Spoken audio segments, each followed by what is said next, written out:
Bom dia, meus amores. Nós vamos começar agora com a segunda parte da construção do espaço geográfico brasileiro. Agora nós vamos fazer uma análise desses espaços antes da implantação da indústria. Então nós temos que ver como era a organização interna do Brasil. Quando nós falamos dessa organização, nós vamos ver que neste período, Portugal exercia total controle sobre o nosso território enquanto colônia, exercendo o que nós chamamos de monopólio. O que é monopólio? É o controle exclusivo de um país ou de um determinado produto sobre o outro. Então, esse monopólio que era exercido por Portugal gerava um grande descontentamento por parte da população que aqui vivia. Os donos de terras, os donos das minas, porque esses tinham que pagar altíssimos impostos à coroa. Diante dessas insatisfações, vários movimentos políticos começaram a se organizarem. Um desses ficou conhecido como a Inconfidência Mineira ou Conjuração Mineira, onde grupos de pessoas se encontravam de forma secreta para organizar a libertação, a independência do Brasil. Nesse contexto, nós vamos ver que foi descoberto e um dos líderes, como Tiradentes, foi enforcado, esquartejado e seu corpo todo espalhado. E outros foram deportados. Depois de vários e vários conflitos, o Brasil consegue a sua independência. Mas um fato externo que aconteceu lá na Europa veio contribuir para a nossa independência. O exemplo foi o confronto entre França e Inglaterra. França e Inglaterra veio conseguindo crescer economicamente e lutar entre si por disputas comerciais, por território. E França, liderada por Napoleão Bonaparte, impôs um bloqueio continental à Inglaterra, onde ele impediu e coibiu qualquer negócio com a Inglaterra. Caso isso ocorresse, ele estaria invadindo o país. Portugal, não cedendo às exigências da França, foi ameaçado de invasão. Mas por que Portugal não cedeu às ameaças de Napoleão Bonaparte? Portugal tinha uma dependência muito grande com a Inglaterra. A Inglaterra era um dos maiores credores e compradores de Portugal. Todo o ouro que era retirado do Brasil era levado diretamente à Inglaterra para pagar as contas, né, de Portugal, principalmente de produtos manufaturados. Sob a ameaça de ataque a Portugal, a família real veio escoltada para o Brasil pela tropa, né, da Inglaterra. A Inglaterra veio protegendo a família real até chegar aqui. Mas como um acordo, né, de boa vizinhança, pelos cuidados que a Inglaterra concedeu à família, né, real de Portugal, Dom João VI acaba, né, quebrando esse monopólio com Portugal e permitindo que a Inglaterra comercialize diretamente com o Brasil. Isso gerou uma satisfação muito grande da elite que estava se formando dentro do território brasileiro. Enquanto a família real aqui estava, esse acordo entre Inglaterra e Brasil, né, colônia, estava fluindo perfeitamente. Na Europa, quando começa a reorganizar a luta entre França e Inglaterra, dá uma tranquilizada, onde as ameaças de invasão a Portugal diminuem, Portugal pede para que Dom João VI volte ao seu país. Ele tentou não ir, mas diante das pressões acabou tendo que voltar e deixou seu filho Dom Pedro aqui. A elite brasileira, aproveitando, né, que Dom Pedro aqui estava, começou a pressionar Dom Pedro para que ele libertasse Brasil de Portugal. E Portugal queria exercer novamente o monopólio sobre o nosso território. Mas Dom Pedro I apoiou essa elite brasileira e dia 7 de setembro de 1822 declarou a independência do Brasil, de Portugal. Mesmo com a nossa independência, Brasil manteve características de país colonial, como o trabalho escravo, a monocultura, que é o produto de um único produto agrícola, e as extensas propriedades de terra. E deixou, né, de negociar exclusivamente com Portugal, mas manteve esse intermédio com a Inglaterra. Então, Brasil ainda continua dependente do mercado europeu, mesmo com a sua libertação, a sua independência de Portugal. A primeira atividade econômica do Brasil que vai instaurar, né, no Brasil independente, vai ser o café. O café ele começa a ser introduzido no território brasileiro bem no contexto ainda de país, né, colônia, de Brasil colônia. Então Dom João traz mudas de café e plantam no estado do Pará, só que não adapta tanto, aí eles pegam mudinhas e levam para o Rio de Janeiro e vai se espalhando e melhorando a qualidade. Então, vários fatores contribuíram para que o café se destacasse como um produto de grande produtividade. Primeiro, não tinha uma atividade econômica lucrativa, porque o açúcar já tinha entrado em declínio, o ouro já estava mantendo, né, sinais de falência, então a coroa ela precisava de uma atividade que desse lucro. Então, pensaram no café. E o café era um produto que se adaptava, né, no mercado europeu, tinha muita procura. E assim, o café ele foi se expandindo. Quando o café ele chega no oeste de São Paulo e encontra a terra roxa, que é uma terra de origem vulcânica, né, de origem basáltica, ele encontra uma terra de excelente qualidade e havendo aí um aumento de produtividade. Então o Brasil passa a se tornar o maior produtor mundial de café. E o café vai ser responsável pela atividade econômica que mais vai alterar e modificar o espaço brasileiro. E ele vai ser responsável também por uma grande diversidade da sociedade brasileira. Dentre as mudanças no espaço geográfico, o café ele é responsável pela construção de casas luxuosíssimas, a ampliação das cidades, construções de ferrovias, porque as ferrovias elas começam a ser implantadas para escoamento do café, a construção de portos como o Porto de Santos, né, gerando desmatamento, aberturas de caminhos. Então aí nós vamos ver que o café ele vai ser vai ser a atividade que vai gerar a acumulação de capital para o início do processo de industrialização no Brasil. E dentro do contexto da cafeicultura também ocorrerá o fim da escravidão e a vinda dos italianos. Dentre os fatores responsáveis pelo declínio do café, vai dar a expansão, o aumento da produção do café no Brasil e no mundo. Ele vai deixar de ser rentável. E o outro fator vai ser a crise de 29. A crise de 29 nos Estados Unidos é acarretada pela superprodução e várias empresas elas falem, ao falirem, né, não tem condições de comprar o nosso café. Os Estados Unidos era o principal comprador de café do Brasil.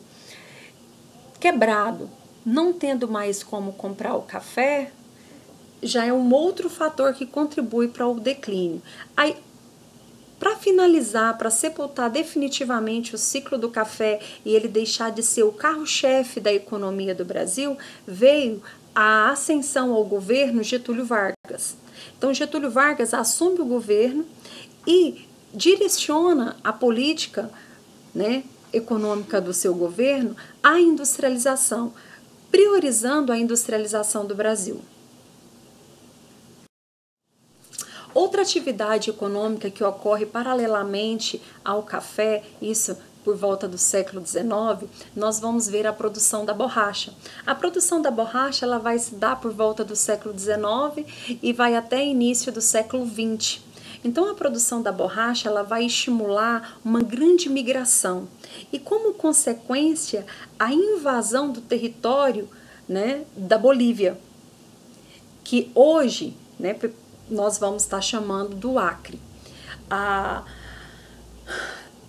Essas invasões elas geraram vários problemas internos. Dentre esses problemas internos, o governo teve que entrar de forma diplomática para que não houvesse complicações. E diante disso foi feito um acordo conhecido como Tratado de Petrópolis, onde foi adquirido, né, o Acre. Esse acordo ficou estabelecido que o Brasil daria à Bolívia 2 milhões de libras esterlinas, a partes do território da Amazônia, do Mato Grosso, e construiria ainda a estrada de ferro Madeira-Mamoré, para que resolvesse toda a situação, todo esse impasse. Então gerou uma acumulação muito grande de capital na região, né, da extração do látex, que fica na região norte, né, a vegetação típica, a seringueira. Nesse contexto, atendendo às necessidades e exportações para a Europa, principalmente no contexto da segunda revolução industrial, com a necessidade da borracha para o uso do pneu. Para isso, eles começaram a vulcanizar essa borracha, pegar o látex e levá-lo a altíssima temperatura e anexar enxofre, então ela teria uma durabilidade maior. Dentre os fatores que culminou ao declínio, isso por volta de 1910, 1920, foi a introdução da borracha sintética e plantações de mudas da seringueira no sudeste asiáticos. Dentre as alterações, nós podemos falar que levou também, né, ao declínio foi a falta de estradas, dificuldade de escoamento do látex e a questão dos latifundiários atrapalharem a implantação de novas lavouras do látex.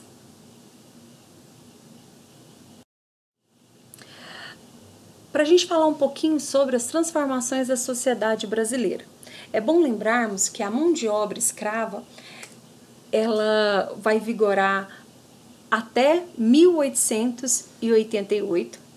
E nesse contexto, o mercado interno brasileiro ele era muito reduzido. Tinha poucos donos, proprietários de terras, né? Então poucas pessoas nesse período recebiam salários. Então a maior parte dos trabalhos eram escravo. E o trabalho escravo ele era muito lucrativo, tornava a coroa, né, portuguesa mais rica ainda. Então havia um interesse da manutenção da mão de obra escrava dentro do território brasileiro. O que veio atrapalhar, né, esse interesse foi a campanha liderada pela Inglaterra para que ocorresse a abolição da mão de obra escrava. Mas por que eles fizeram isso? Porque a Inglaterra é muito boazinha? Não. Porque com a mão de obra escrava, Portugal, né, atrapalhava muito a criação de um mercado consumidor para a Inglaterra. Quem queria consumir dentro do território brasileiro? Se a maioria era trabalhador escravo. Então, a Inglaterra não tinha mercado consumidor aqui dentro. Outro fator que contribuiu muito para que a Inglaterra liderasse essa campanha abolicionista foi o intuito de diminuir a concorrência de Portugal. Portugal, quando jogava produtos no mercado, ganhavam, porque os produtos de Portugal eram cada vez mais baratos. Então, isso tudo fez com que a Inglaterra começasse a pressionar para que houvesse a abolição da mão de obra escrava. Com isso, foi proibindo o tráfico negreiro, foi libertando escravos de 60 anos acima, foi criando a lei do ventre livre, até que em 1888 ocorreu a abolição da escravatura. Só que a abolição da escravatura no Brasil, ela foi sem nenhuma política de promoção, tá, para os escravos libertos. Estes foram jogados na sociedade à mercê, sem direito a nada, excluídos, passando por N problemas que vai desencadear a situação da sociedade afro-brasileira. E lembrando que essa sociedade, ela é a base da formação do território brasileiro. Nesse contexto, né, já dentro de uma concepção extremamente preconceituosa, a elite que aqui estava começou a incentivar, juntamente com os governantes, a vinda de imigrantes. Então, estimulou a vinda da migração de famílias europeias para que essas pudessem trabalhar nas lavouras de café, porque muitos se recusavam em pagar negros, porque eles achavam um absurdo pagar os negros. Então, eles preferiram trazer imigrantes. Foi quando os italianos vieram para trabalhar. E isso gerou, né, uma grande miscigenação na população brasileira, iniciando aí, né, um período de mão de obra assalariada, isso após 1888. Mesmo com baixíssimos salários, o Brasil começa a pagar pelo trabalho prestado. Só para a gente finalizar e relembrar aqui rapidinho, quando nós pensamos na construção dos espaços geográficos, nós vamos dividir os espaços geográficos que foram construídos no período colonial. Então nós vamos falar, né, da cana-de-açúcar, vamos falar do pau-brasil, vamos falar do tabaco, da criação de gado, da função dos tropeiros, da mineração e parte do café. O café vai ser uma atividade econômica que vai estar inserida tanto no período colonial como no período primário exportador, que é pós a independência do Brasil. Então, o café é a atividade econômica que vai estar inserida nos dois contextos. Ele pega o período de mão de obra escrava e pega também o período de mão de obra assalariada. Então, no período primário exportador, em que o Brasil já estava liberto de Portugal, mas manteve características de país, colônia, como mão de obra escrava, né, mercado consumidor pequeno, totalmente dependente à exportação e da Europa. Então nós vamos ver aí o café. O café, ele começa como mão de obra escrava e depois vai para mão de obra assalariada. A extração do látex é totalmente assalariada. O cacau também vem como atividade na Bahia, em Ilhéus e Itabuna, como uma atividade com mão de obra assalariada. E é interessante nós reforçarmos que as atividades econômicas, elas são consideradas os motores da construção do espaço geográfico. São essas atividades que constrói, que modifica e que altera o espaço geográfico. Aqui só para vocês verem a questão do tabaco. O tabaco ou fumo, ele era cultivado tanto no litoral brasileiro, na área ali do Nordeste, e tinha o objetivo de moeda de troca por escravos, e também no sul do Brasil, onde hoje o sul é um dos maiores produtores de tabaco. O outro são as drogas do sertão. Só para relembrar, as drogas do sertão é um extrativismo vegetal que se instaurou, né, na região norte, que foi a primeira ocupação da região norte, na área ali da floresta amazônica, através de mão de obra indígena. Então, eles coletavam a castanha do Pará, coletavam o cacau, coletavam canela, salsa-parrilha, e essas especiarias elas eram levadas para a Europa. Por que drogas do sertão? Porque todos os produtos que eles retiravam tinham teor medicinal. E por que sertão? Não tem nada a ver com Nordeste, mas pelo fato de ter embrenhado pelo território, brasileiro, de ter ultrapassado o interior do Brasil. Então, muito obrigada, a gente finalizou esse período de construção do espaço geográfico, tanto no período colonial, tanto como pós a independência do Brasil.